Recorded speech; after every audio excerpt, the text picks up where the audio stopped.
Yo voy a hacer una muy breve Muy presentación bien. porque yo recuerdo de la etapa postdoctoral, yo la hice bajo la supervisión de Peter Burke en Inglaterra, Ujú. y recuerdo una sesión en la que nos presentábamos cada uno y decíamos a qué nos dedicábamos. Y cuando llegó el turno a él, dijo Peter Burke, Cultural History, y se acabó. No hacía falta Ya. presentar más, ¿no? Así Yo es, sí, creo es que uno de los... es un poco también lo que pasa ahora, ¿no? Es Así es, sí. decir, presentar a Julián Casanova. Yo no soy especialista de historia contemporánea, pero es fácil y difícil. Bastaría con decir Julián Casanova y ya está, ¿no? Ujú. Pero bueno, diré un poco, o transmitiré un poco lo que es la labor de mucho tiempo, ¿no? De Ujú. trabajo sobre el anarquismo, que es una materia que guió un poco los primeros Ujú. pasos para entrarse después en todo el contexto de la guerra civil, y haber participado no solo como historiador también, sino como desde el punto de vista de lo que es el compromiso ciudadano en labores de identificación Ujú. de fosas y de recuperación de memoria histórica, ¿no?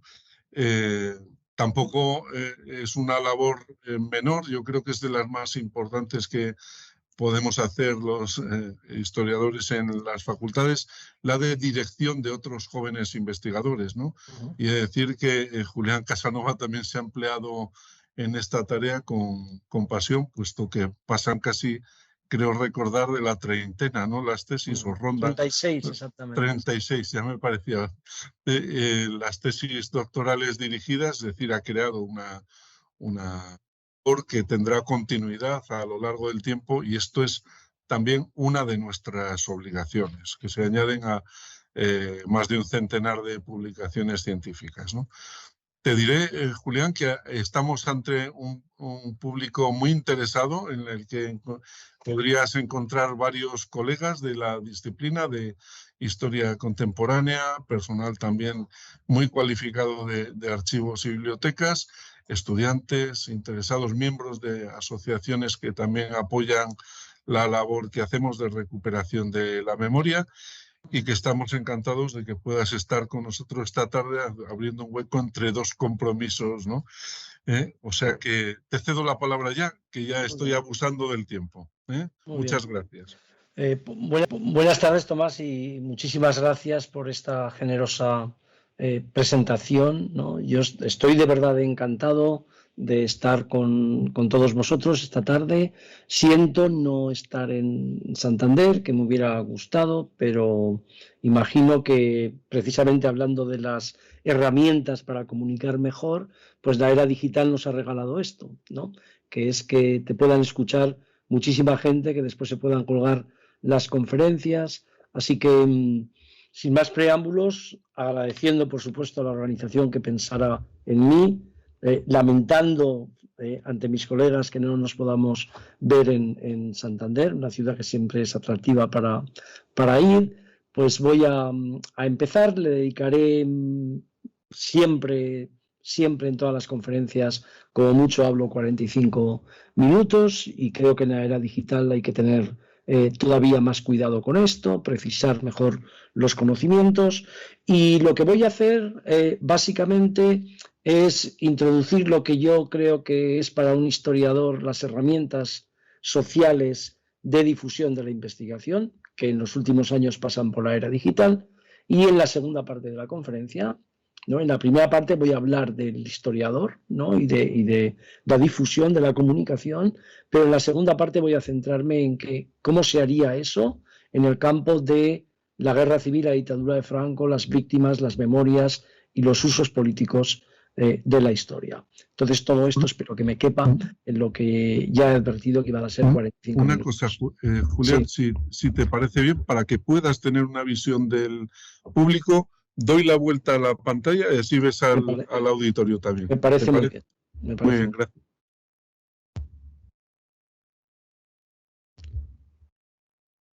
Bueno, al menos Sí. así estás más acompañado que viéndome solamente a mí. Lo Muchas estoy gracias. viendo, y además sé que tú estás detrás, así que desde ese punto de vista veo a todos. Dando apoyo. Veo a todos, sí. El primer punto que quería tratar es cómo comunicar cómo divulgar, hacerse entender sobre algo que nosotros consideramos que tiene conexiones con el campo científico. Es decir, cómo crear espacio para difundir pensamiento científico. Los historiadores sabemos que ha habido importantes cambios en el proceso de creación, de producción, de difusión del conocimiento histórico, y es evidente, lo digo desde hace mucho tiempo, que la era digital nos ha cambiado, perdón, que es algo de, eso que veis no es una tormenta, sino que es algo del Thunderbird, que es como un trueno, pero es el correo electrónico, así que nada. Y decía que los historiadores nos hemos dado cuenta hace mucho tiempo, y yo hace mucho tiempo que repito esto, que la era digital está cambiando, lo queramos o no, lo aceptemos o no, está cambiando la forma de enseñar, escribir y difundir la historia. Y esto es lo que voy a tratar más o menos de reflejar en esta primera parte. La era digital ya no permite aislar a un público amplio de los conocimientos, que es lo que pasaba durante el siglo XIX e incluso cuando la universidad se convirtió de una universidad de élites en una universidad donde accedieron más que clases trabajadoras, hijos de clases medias, pero también después de clases trabajadoras, pero esa separación entre un grupo selecto de individuos, de científicos, y el público que ha caracterizado la mayor parte de la historia, desde la revolución científica del siglo XVII, ya no es posible ahora. Ya no es posible porque hay intermediarios nuevos, ¿no? Por supuesto están las redes sociales, está la era digital, pero también ha cambiado el conocimiento. Aquí hay muchos historiadores que entenderán lo que estoy planteando. Hace 30 años, si yo necesitaba un documento de la Hoover Institution en California, o iba o nadie me lo daba. Ni siquiera me daban un microfilm por correo, sino iba. Empezaron a introducirlo después. Hoy yo no necesito ya ir allí. Lo que necesito es que alguien me proporcione el material que está allí en forma de PDF o del documento que sea, ¿no? Hace mucho que algunos científicos llamaron la atención de que siempre ha habido historiadores activos en la difusión del conocimiento. Nosotros siempre hemos, digamos, envidiado, entre comillas, a esa tradición angloamericana que hemos tenido con hispanistas, pero que hemos tenido también con la historiografía marxista británica, que los veíamos como cuidaban, tenían una elegancia narrativa que nosotros no habíamos heredado, cuidaban el lenguaje con precisión, ¿no? Había algo empírico de aprovechamiento del lenguaje, y nosotros, sin embargo, todo eso lo teníamos como un poco, no estaba presente en las carreras. Así que voy a sacar primero las 4 o 5 características que yo creo que hay que tener en cuenta para difundir. En general, insisto, en la segunda fase pasaré al tema de la guerra, de la dictadura, de las memorias, de los usos políticos. La primera herramienta del historiador que voy a tratar es la escritura, y vuelvo a este cuidado formal o a la elegancia narrativa de la escritura.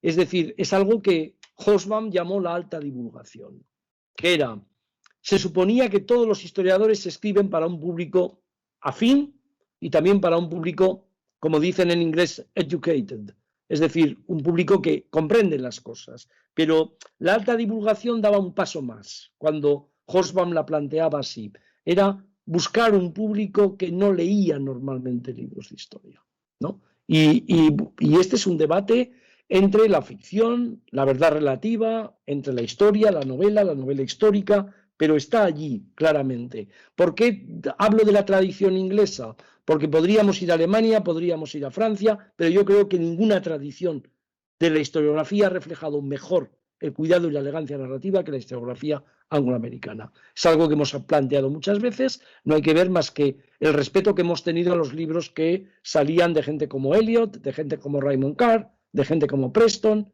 y todos tienen ese cuidado narrativo, y además todos están preocupados por una cosa que se llama síntesis, que es cómo puedo decir en menos palabras lo que otros emplean muchísimas palabras en decir. Si puedo escribir un libro con menos líneas, voy a escribir un libro con menos líneas. En segundo lugar, la difusión de la historia debe buscar a ese público. Debe buscar a ese público que en España en las últimas décadas accedió por primera vez a las enseñanzas secundarias universitarias. Esto es un tema interesante y hay algo de paradójico. Gente que dice, yo no leo nunca historia. Incluso gente que pasó por las facultades de historia, ¿no? Es decir, tenemos cada vez más gente que ha salido de la universidad y ha salido, por supuesto, ha hecho enseñanza secundaria y enseñanza universitaria, pero hay una paradoja. Una buena parte de ese público no está interesado porque perciben que la carrera universitaria fue para ellos una forma de adquirir una profesión, un estatus y dinero. Y no recuerdan mucho de la universidad. Normalmente incluso la desprecian. Se ve muchísimo en el mundo, ¿no? Cuando tú mejor difundes, yo no interactúo nunca, soy muy activo en las redes, pero no interactúo nunca, salvo cuando me piden información. Pero hay veces que la gente plantea ese tema. Sí, los vagos estos que trabajan porque el Estado les paga. Es decir, parece que hay como un desprecio con gente que salió con título y gracias al título ha llevado a cabo una actividad que, por supuesto, les ha dado muchísimos más frutos y beneficios que gente que no tuvo esa cualificación profesional, ¿no? En tercer lugar, yo creo que hay algo que ha perjudicado en los últimos años a la difusión de la historia, que es la obsesión por las revistas indexadas, ¿no?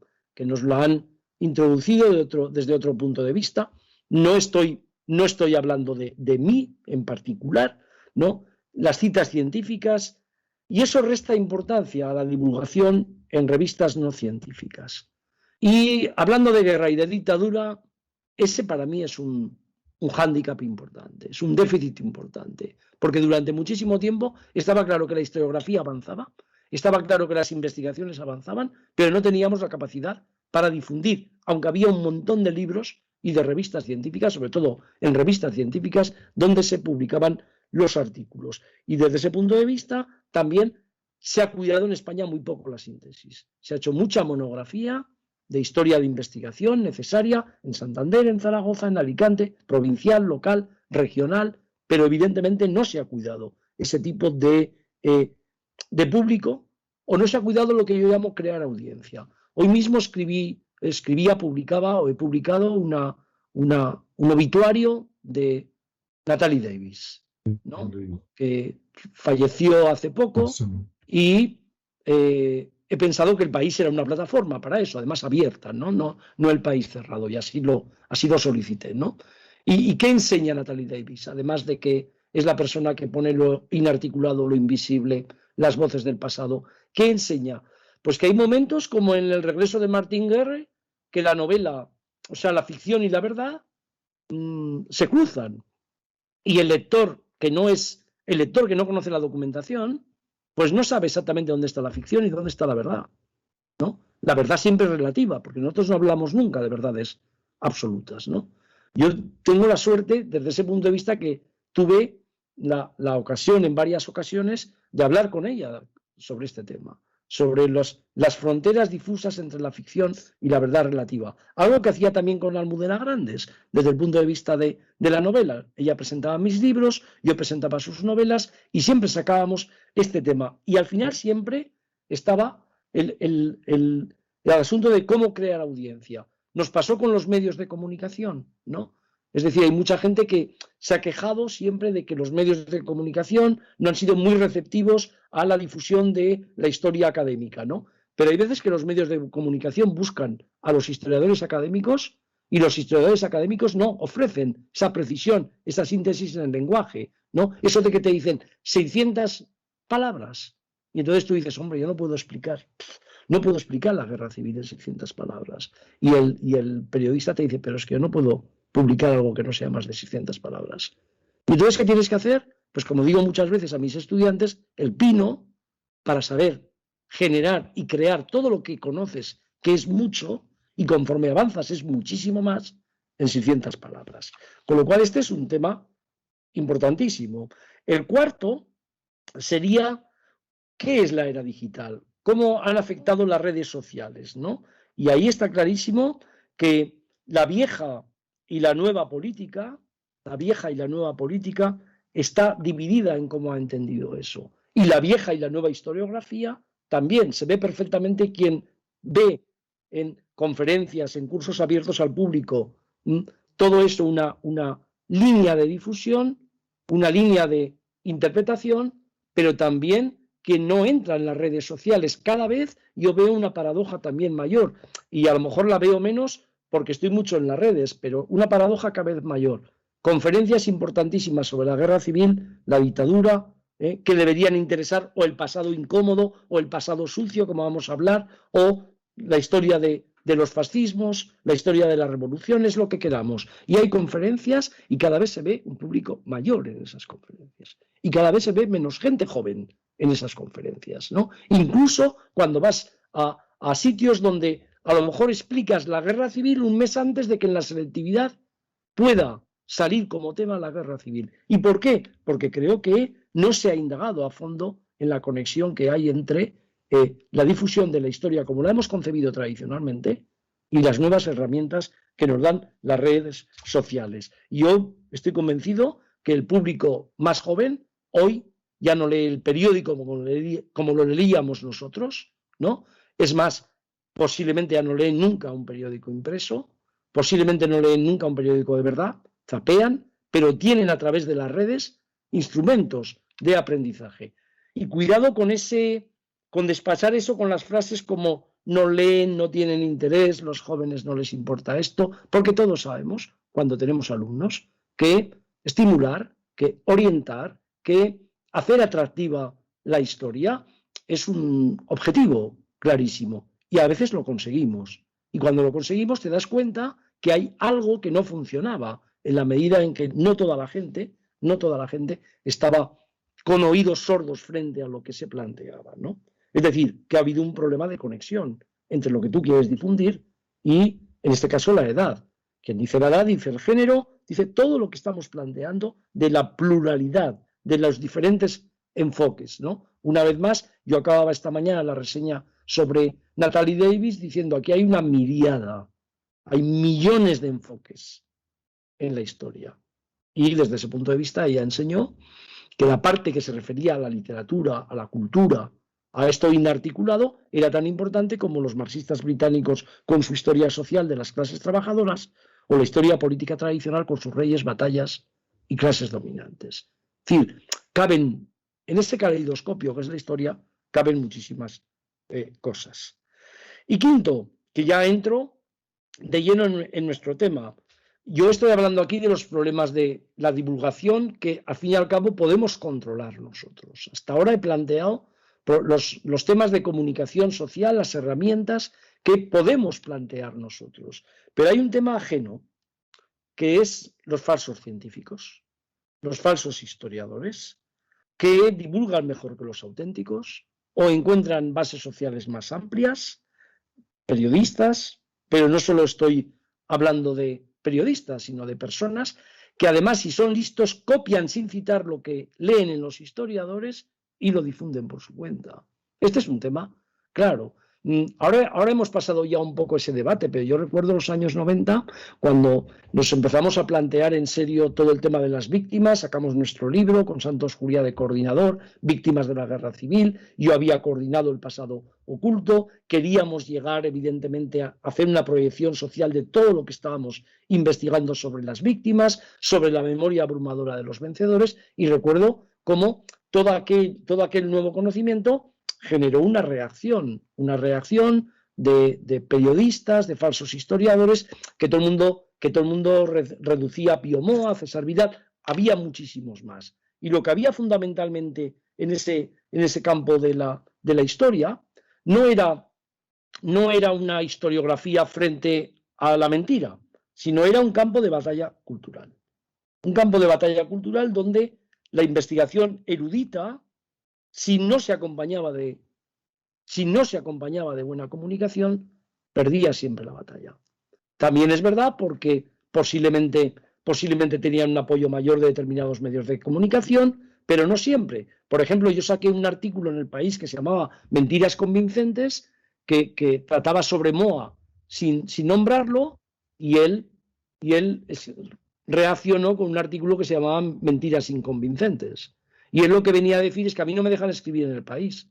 Yo no puedo tener un debate contigo en El País. O sea, él, que accedía a todos los medios de comunicación, se quejaba de que no accedía al País. Es decir, ellos habían captado perfectamente que no era un tema de mentiras o verdades, sino que era un tema de cómo difundías todo aquello. Y está clarísimo también que, insisto, en ese campo, la erudición y la investigación no es la gran batalla. Cuando a mí me plantearon o planteaban, ¿por qué no escribes algo frente a esto de verdad con un libro? Yo decía, porque estamos en campos diferentes. Porque estamos en campos diferentes. No vamos a ir a una revista indexada, no vamos a crear un panel para discutir. Lo que vamos a hacer, evidentemente, es plantear dónde está la investigación histórica, fidedigna, qué pasa filtros, que no es eterna ni inmutable, que se mueve como el conocimiento, y dónde está el uso político de la historia a través de la propaganda. Este era un poco el asunto que estaba planteando. Así que, entrando en todo el tema de la jornada, que creo que une todo lo que es la memoria, la historia, el uso político, la comunicación, voy a poner 3 apartados, ¿no? Que voy a tratar de mostrar qué es lo que ha pasado en torno a ese pasado incómodo de república, golpe, guerra, dictadura, transición, y cómo hemos explicado la historia del siglo XX. Y podría, evidentemente, hacer una interpretación comparada con los demás países. Porque la primera tesis que quiero mantener es que no hay mucho especial, como nos parece a los españoles, en nuestra forma de reñir sobre el pasado, ¿no? Estos mitos o tópicos que se crean sobre el guerra civilismo, las dificultades en España. Bueno, viajemos a Italia, viajemos a Hungría, viajemos a Rusia, viajemos a Alemania, ¿no? Cómo solucionaron los alemanes y los historiadores alemanes en aquella Historikerstreit todo lo que era la lucha, ¿no? La guerra de historiadores o el combate por la historia, que dirían en Francia. Y entonces, desde ese punto de vista, cuando se sale y se plantean similitudes y diferencias, el caso nuestro no es tan excepcional. ¿Qué hay de excepcional? La duración de la dictadura desde el 45 al 75. Creo que eso sí que es excepcional. En Occidente, de la misma forma que lo tiene Portugal, no tanto en el centro o en el este de Europa, porque tuvieron otro tipo de dictaduras. Esa duración de 3 décadas, mientras los demás países primero relativamente, pero se desfascistizaron y después se democratizaron de verdad, España perdió esas 3 décadas clarísimamente y ha empezado como una losa. Entonces voy con los 3 apartados. El primero es la historiografía, el segundo son las memorias divididas y el tercero son los usos políticos de la historia.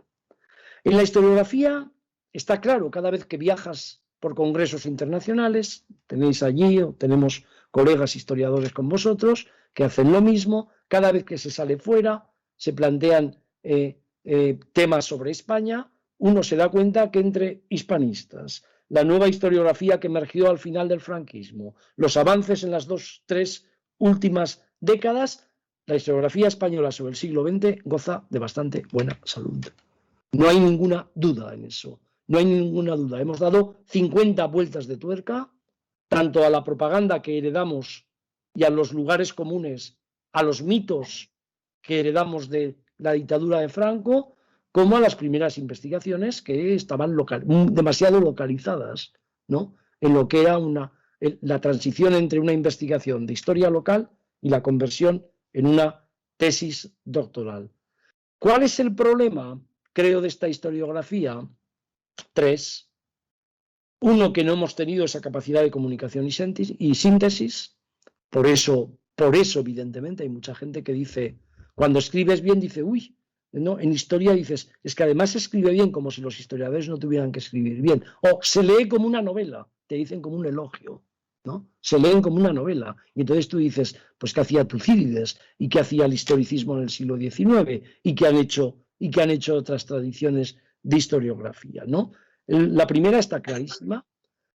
La segunda, como he planteado antes, es la ausencia de síntesis, ¿no? Creo que las síntesis son elementos fundamentales. ¿Cuáles son los grandes libros que uno lee sobre el siglo XX? Prácticamente siempre son síntesis. Síntesis de investigaciones del autor y de todo el caudal de conocimiento que han impartido y que han proporcionado otros historiadores sobre este tema. Lean ustedes a Kershaw. ¿Qué hace Kershaw cuando habla de Hitler? O cuando habla de el descenso a los infiernos. Pues plantea una investigación propia sobre Alemania con un montón de cosas donde cita a historiadores en varios países porque le está haciendo síntesis. ¿Qué hace Richard Evans? ¿Qué hacía Hobsbawm? ¿Qué puede hacer Preston, por ejemplo, hablando de un hispanista que se ha movido mucho en el terreno del siglo XX en los últimos años? Creo que este es un tema importante. Y el tercero, que a mí me parece el más serio, y espero que las generaciones futuras, de alguna forma, las generaciones futuras solucionen este tema. Creo que tenemos que salir de algo que la historiografía española no ha salido todavía, es que básicamente escribimos sobre España y en español. Y esta es una gran diferencia con los hispanistas que escriben desde otros países y en varios idiomas, y es una diferencia porque en los grandes debates historiográficos hay que hablar el idioma en el que se va al debate historiográfico.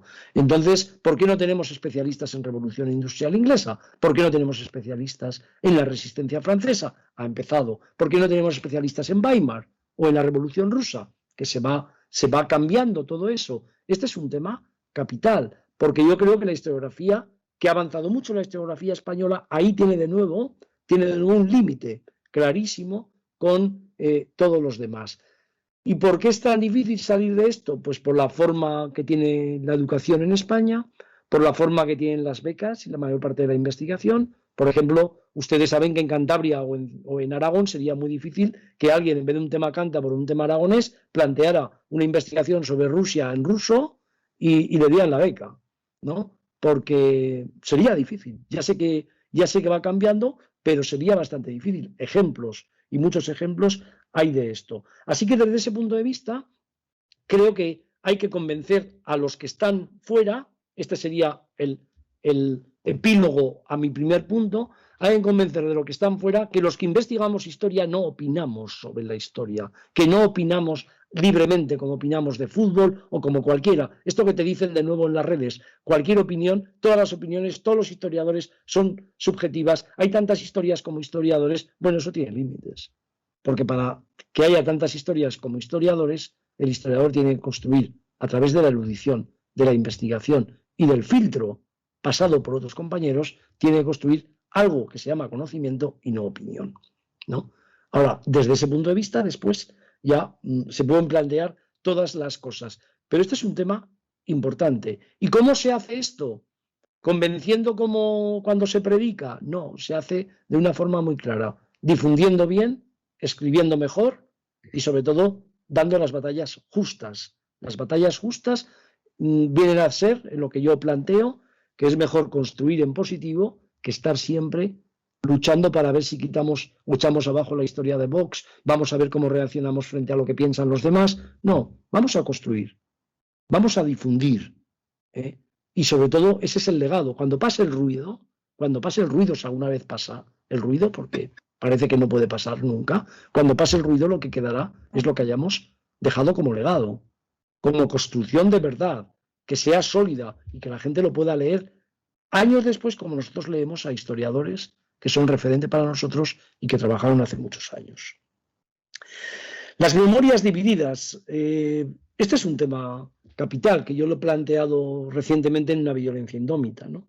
Y que es el resultado de mis estancias en la Universidad en la Central European University de Budapest, en Viena, y mi tendencia en los últimos años a aprender mucho del centro y del este de Europa, ¿no? Donde las memorias divididas, ¿no?, son un eje fundamental a los españoles, que nos parece que somos los únicos que tenemos memorias divididas. Y yo lo he resumido en varios párrafos y digo normalmente que los recuerdos y las conmemoraciones de pasados difíciles, violentos, podemos llamarle sucios, Álvarez Junco lo hizo hace poco en un libro, podemos llamarle pasados infames, plantean enormes desafíos a los historiadores. ¿Por qué? Porque los historiadores siempre intentamos diferenciar entre historia, memoria, uso político, es decir, entre conocimiento documentado y subjetividad, lo cual no quiere decir que en la búsqueda de los documentos, en la jerarquización del saber, no haya subjetividad. Pero hay algo más que es muy importante, que lo vemos plenamente en la tradición española, ¿no? Desde que vino la democracia. Desde la transición y de la democracia. Y es que al contrario que las luchas heroicas, al contrario que los triunfos militares, al contrario que las celebraciones de la grandeza nacional, los pasados sucios, infames, no se prestan a relatos fáciles o de autobombo. Por eso la gente que piensa en la nación es reacia a desenterrar un pasado, que piensa que es divisivo, que piensa que es perjudicial para la mitología nacional. Es decir, la misma gente que decía, pero ¿ustedes por qué remueven el pasado? No tenía ningún inconveniente en buscar el pasado nacional en la Guerra de Independencia. Acordémonos en el centenario, cuando estaba Esperanza Aguirre, ¿no? Y a la vez te decían que no remueva el pasado. Entonces, la gran paradoja era que el que buscaba al abuelo y a la víctima, que era un abuelo que había vivido hace 60, 70 años, tenía un problema con el pasado, estaba removiéndolo, pero la celebración de la grandeza nacional y la historia, inventando aquello de que la nación es la más vieja de Europa, inventando todo ese tipo de... lo que llamó Hobsbawm y Terry la invención de la historia, que todo eso era realmente auténtica, digamos, historia nacional, ¿no? Pero no hace falta ir solo a España. El mito de la resistencia durante muchos años, el mito de la resistencia en Francia, evitó meterse a fondo en la historia de Vichy. Y no es casualidad carente de significado que fuera un americano especializado en Francia quien primero trató Vichy, ¿no? Robert Paxton, que obligó muchísimo a pensar, ¿no? Durante la Guerra Fría, los memoriales en los campos de concentración situados en Europa Central y del Este celebraban el combate soviético contra el fascismo y le restaban importancia al sufrimiento en el Holocausto. Este es un tema que han planteado también y plantearon los judíos, ¿no? Ahora que tenemos ahí Gaza, la ocupación y todo el fervor patriótico, ¿no? Y en la España de la transición y la democracia se evitó una confrontación directa con los crímenes del franquismo. Esto lo sabemos perfectamente porque yo creo que el tema irresuelto, la historiografía ha solucionado muchas cosas. Hoy por hoy el tema irresuelto y que no ha entrado a la gente en la cabeza de que es un tema al margen del debate político, es un tema de dignidad en el siglo XXI, es recuperar los restos de la gente que busca a sus familias que fueron enterrados sin registrar, que muchas veces no saben dónde están, otras veces saben dónde están y no hay una gestión pública para sacarlos, frente a la abrumadora presencia de la memoria de los vencedores. Entonces, hay gente que todavía no ha entendido esto y desde ese punto de vista, pues se han reído de la memoria y de los que buscaban muertos, le han llamado el negocio de la memoria. Acordémonos de lo que pasaba en la época de Rajoy después de la crisis, que Rajoy lo solucionó diciendo siempre 0 euros para la memoria histórica. Desde ese punto de vista está clarísimo que las memorias divididas, más allá de los libros de historia, llevaron a una agria disputa política y mediática acerca de ese pasado. Y se vio en primer lugar con la llegada al gobierno del socialista Rodríguez Zapatero, de José Luis Rodríguez Zapatero, en marzo del 2004, que abrió un nuevo ciclo, porque por primera vez, ya llevábamos casi 30 años de democracia, el poder político tomaba la iniciativa en la gestión pública del pasado, que no había pasado nunca. Y eso que había estado 14 años el Partido Socialista ha presidido los gobiernos por Felipe González. Es decir, cuando intentaron sacar la ley, porque aquello, recordemos el proceso, la memoria adquirió una discusión pública sin precedentes. Llamo discusión en el sentido español del término, no en el sentido científico de que es bueno debatir, discutir y analizar el pensamiento analítico, sino en el sentido de la discusión. Y entonces el pasado, en vez de convertirse en una lección para el presente y el futuro, el proyecto además no entraba en las diferentes interpretaciones sobre el pasado, no intentaba delimitar responsabilidades, no decidía sobre los culpables, porque se pensaba que eso lo había hecho la ley de amnistía de octubre del 77, tampoco proponía crear una comisión de verdad, que, como en otros países, fueron fundacionales en la democracia para registrar los mecanismos de muerte, violencia, tortura, identificar a las víctimas y a los verdugos, nunca más. El informe Sabato como paradigma, pero también después en Sudáfrica, en Chile, en otros países, pues esa ley, aprobada finalmente el 31 de octubre del 2007, insuficiente, pero que abrió caminos a la reparación moral, al reconocimiento jurídico y político de las víctimas de la guerra civil y del franquismo. Esa ley, recuerden la hemeroteca, los historiadores nos gusta mucho ir a la hemeroteca, no solo los periódicos o los periodistas. Recuerden la hemeroteca y las disputas en aquel momento. Y sobre todo recuerden cómo después de la crisis económica, cuando ganó las elecciones el Partido Popular en noviembre del 2011, esa ley y todas las acciones de gestión pública que de ella derivaban murieron por falta de presupuesto y de voluntad política. Pero aquí el tema fundamental, que es el que se plantea ahora todavía y se plantea además por gente que les parece sesuda su argumentación, lo que se plantea es un juego de equiparación de víctimas. Juego de equiparación de víctimas y responsabilidades, que es la que domina la mayor parte de las representaciones de cómo se divulga en los medios de comunicación, ¿no? Y ahí hay una clara confrontación entre las narraciones y los análisis de los historiadores y los usos políticos y recuerdos. ¿Qué es la equiparación? Pues que yo estoy hablando de Puchandik y estoy hablando de que me resulta muy interesante plantear a estudiantes de Erasmus que se aplique Garrote Vil, y le tengo que explicar lo que es el Garrote Vil en marzo del 74, y se levanta la mano una persona, no en la clase, sino en el mundo que estoy planteando, y dice, ¿y Paracuellos? ¿Y el anticlericalismo? Y entonces es evidente que hay una equiparación. La memoria abrumadora tampoco, es decir, no bastaban con que en cualquier pueblo de España hubiera una abrumadora memoria de los vencedores, sobre todo donde hubo frente y pasó la zona republicana, más donde hubo golpe de Estado, no hubo guerra y represión.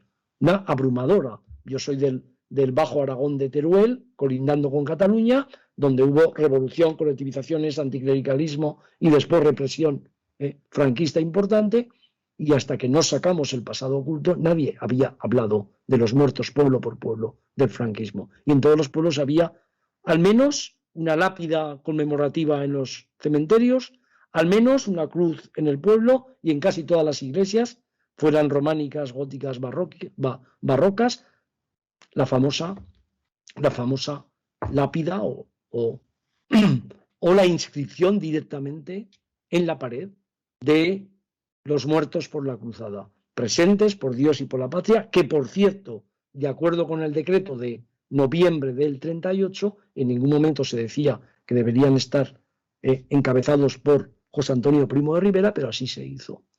Desde ese punto de vista, los relatos y las memorias de la guerra civil y de la dictadura se han convertido en un campo de batalla cultural y político, de apropiación de símbolos, con disputas sobre calles, memoriales, monumentos, como el Valle de los Caídos. Estamos hablando de la exhumación de Franco, hecha realidad el 24, creo que fue noviembre, ¿no?, de 2019. Desde ese punto de vista, ¿qué es lo que estoy planteando?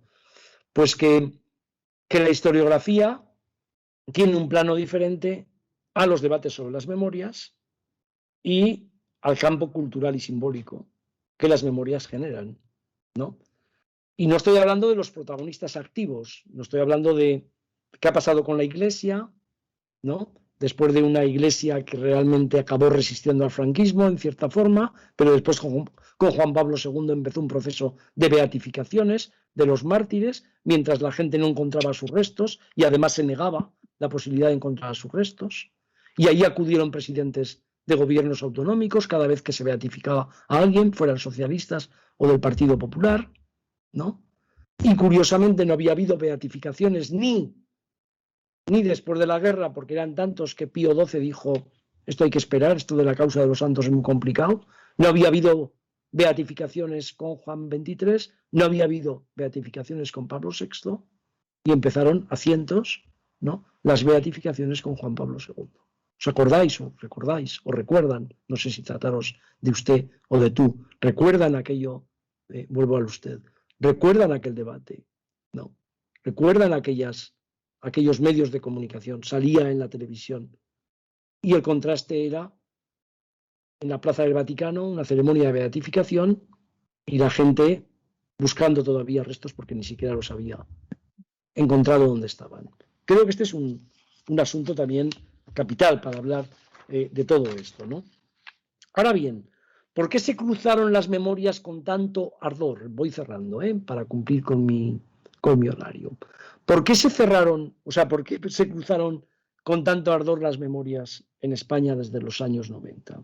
Después de un largo periodo de indiferencia política, de indiferencia social hacia la causa de las víctimas de la represión franquista. Y no solo por parte del poder, también por parte de la gente que acudió, que ganó elecciones municipales desde el Partido Comunista a el Partido Socialista y que estaban muy interesados en modificar las ciudades, en cambiar absolutamente todo, pero en aquel momento no había políticas respecto a esto, salvo en los primeros momentos de la transición.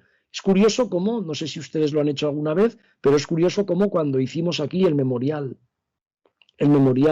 del cementerio de Torrero, creo que es el memorial más importante por el número y por lo que se generó que hay sobre las víctimas del franquismo durante la guerra civil y la posguerra, y además yo creé una ruta de memorias donde en vez de ocultar las memorias de los vencedores, hice una ruta para ver cómo el cementerio estaba lleno de memorias de vencedores y no de vencidos. En esa búsqueda les explicaba a algunos periodistas que fueran a Interview en los primeros momentos de la transición, a la revista Interview, que había sacado fotografías importantes de algunas de las exhumaciones que se hicieron en aquel tiempo y de algunas de las fosas comunes y las conmemoraciones de fosas comunes, como Lardero en La Rioja o Caudé en Teruel, ¿no? Entonces, ¿por qué se cruzaron con tanta fuerza? Pues porque coincidió que la historiografía empezó a difundir de verdad todo el tema de las víctimas. Lo recuerdo muchas veces. El primer estudio serio que trata la represión en España desde el punto de vista académico es el libro de Soler Tura y Villarroya, Solé y Sabater, perdón, y Villarroya, en Cataluña, 10 años después de la muerte de Franco. Y el libro de un profesor de instituto que después investigó muchísimo e investigaba en la represión y en la guerrilla, Francisco Moreno, en Córdoba. Rey Tapia había hablado de la historiografía, pero no había una investigación empírica en condiciones, ¿no? Entonces, ¿por qué en los años 90 empezó a cambiarse todo aquello? Pues en primer lugar, porque mucha gente comprendió, más los nietos que los hijos, que no les habían explicado lo que había pasado. ¿Por qué esa historia de muerte y humillación se había ocultado? ¿Quiénes habían sido los verdugos? ¿Por qué se ocultaba en la casa donde estaba la víctima? ¿No? Y las acciones para que esa víctima tuviera un reconocimiento público y una reparación moral son las que encontraron muchísimos obstáculos. Pero es que además coincidió en el plano internacional con los debates sobre los derechos humanos. Yo lo explico muchas veces. Cuando cayó el franquismo, en 1975, que no es que caiga el franquismo, sino que muere Franco, ¿no? Porque el proceso fue mucho más lento. Había caído un año antes la dictadura de los coroneles, un año antes la revolución de los claveles, pero había empezado un año antes de la revolución de los claveles el golpe de Pinochet, y en el 76 llegaría la dictadura argentina. En el centro y el este de Europa había dictaduras que a mucha parte de la izquierda les parecían que habían sido dictaduras, no dictaduras, sino paraísos terrenales cuando eran verdaderas pesadillas, durante muchísimo tiempo. Costó también a través de la investigación convencer a la gente que creía que la revolución bolchevique había generado una especie de paraíso terrenal, pues en la práctica y durante muchos años eso costó muchísimo meterlo. Existía el apartheid. Es decir, no eran buenos momentos. En aquel momento nadie hablaba de la universalización de los derechos humanos. Y este es un tema que también hay que acudir a la investigación y hay que acudir a la historia empírica. Entonces, Creo que hasta los años 90 no hubo un momento de universalización de todo esto. Paradójicamente, en el momento en que Fukuyama decía que esto es el fin de la historia porque hemos llegado a una confluencia entre la modernización, la revolución liberal, la industrialización, el capitalismo, ha desaparecido el fascismo, ha desaparecido el comunismo y todo lo que viene es bueno, se abrió todo un debate sobre el pasado importantísimo. Y en el siglo XXI, frente a lo que creíamos que era la consolidación de la democracia, hemos visto una quiebra de valores democráticos, renacimiento, revitalización del autoritarismo. Estamos en ello en estos momentos. Y la fortaleza de la democracia, que veía el pasado infame de las limpiezas étnicas, del holocausto, de los genocidios, como atrás, resulta que esa visión optimista a finales del siglo XX empezó a difuminarse, empezó a eclipsarse. Así que desde ese punto de vista es algo paradójico que justo cuando pensábamos que la consolidación de la democracia era ya un bien prácticamente universal, sabíamos que no, porque nos quedaban muchas partes de África, de Latinoamérica, de Asia. Creo que el eurocentrismo actuaba en esa línea. Justo cuando pensábamos que esto era así, empezó a plantearse la revisión del pasado. En Alemania, en la Unión Soviética, en los países del centro y del este de Europa, en España y en los últimos años, incluso el colonialismo en Gran Bretaña, que todo el mundo creía que el imperialismo británico había sido benévolo. Ya sabemos aquello de Lord Salisbury, ¿no? De que hay enfermedades, o sea, hay naciones fuertes y naciones enfermas. El Reino Unido, Gran Bretaña, perdón, era una nación fuerte a la altura de finales del siglo XIX y España era una nación enferma. Y ahora hemos descubierto, historiadores, se le ha dado una revisión de cómo se estudió todo eso en los libros de texto y se está revisando completamente el tema del colonialismo, el tema del imperialismo, no digamos la historia de lo que fue la raza, el género, tanto en Europa, en Estados Unidos, en África y en otros países. Y ahí quiero acabar con tres precisiones. Una cosa es la revisión, lo digo porque la gente creo que confunde esto. Una cosa es la revisión, todos los historiadores tenemos como bandera la revisión, porque pensamos que el conocimiento no es eterno ni inmutable y que lo vamos cambiando a golpe de investigación, a golpe de debate. Luego la revisión está allí. Y otra cosa es el revisionismo, que es una enfermedad de la revisión y que se utiliza para adaptar el pasado al presente. Y esta es el segundo matiz. ¿Por qué hay tanto uso político y abuso político de la historia? Porque hemos descubierto hace mucho tiempo que los políticos, la mayoría de los políticos en todos los países, cuando dicen que conmemoran el pasado, celebran el presente suyo. Y para celebrar su presente solo buscan los pasados que se ajustan a la celebración del presente. Y de nuevo, el pasado infame no se presta a esa celebración. Por volver al tema español, cada vez que se habla de la dictadura de Franco, se habla de cómo la República causó la guerra civil y cómo la guerra civil, evidentemente, y el anticlericalismo hicieron hasta necesario que Franco pasara por allí. Y nadie plantea los costes sociales, políticos, culturales que tuvo una dictadura que hasta el 45 es muy similar a todo lo que está pasando en Europa, pero a partir del 45 llegó a ser una excepción absoluta. Y que lejos de cambiar, vivió de las rentas de la represión durante muchísimo tiempo y acabó, evidentemente, en el año 75. El último discurso de Franco vuelve al tema de que todo es una conspiración bolchevique, comunista, masónica. Ha quitado a los judíos ya, porque ya no se lleva, pero esto es el discurso del 1 de octubre de 1975. Y la tercera, como sé que estoy también entre colegas profesores, no sé si hay profesores de instituto, pues voy a acabar como acabo muchas veces. Yo soy un inquebrantable creyente en que la educación trae beneficios. No en que nos va a liberar, como a lo mejor creían los krausistas, los anarquistas, los noventachollistas, de que nos liberaría la educación, porque hemos visto que hemos tenido mucha educación y poco, o aparentemente mucha educación, que llevamos más bien formación, y no se ha plasmado en lo que estoy planteando, pero creo que ese es el camino. creo que voy a acabar como he empezado. Está muy bien que vivamos en nuestra Torre de Marfil, o está muy bien que difundamos la historia en las universidades, en los institutos, pero la era digital ha cambiado todo esto. La batalla historiográfica no hace falta darla fuera de nuestro círculo, pero si queremos que nos escuchen, si queremos que nos lean, si queremos que lo nuestro tenga impacto, hay que ir a las radios, a las televisiones, hay que estar en las redes sociales. Yo sé que esto es muy difícil de entender para gente que está en el final de la vida académica y profesional, pero el futuro va allí.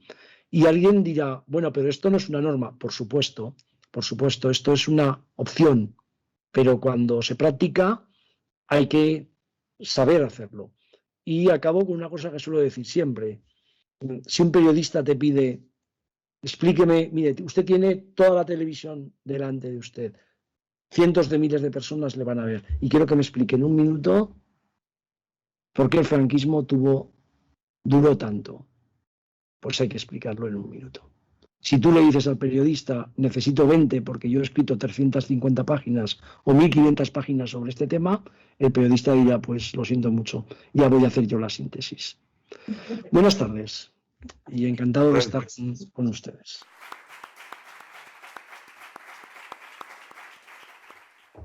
Me han dicho que no podía haber preguntas, pero agradezco sus aplausos, que por cierto no he escuchado, porque como están ustedes mudos, no lo he podido escuchar. Y bueno, siento de verdad no poder estar allí y muchísimas gracias por su atención, ¿no? Y no sé si el vicerrector Tomás, si quería cerrar esto.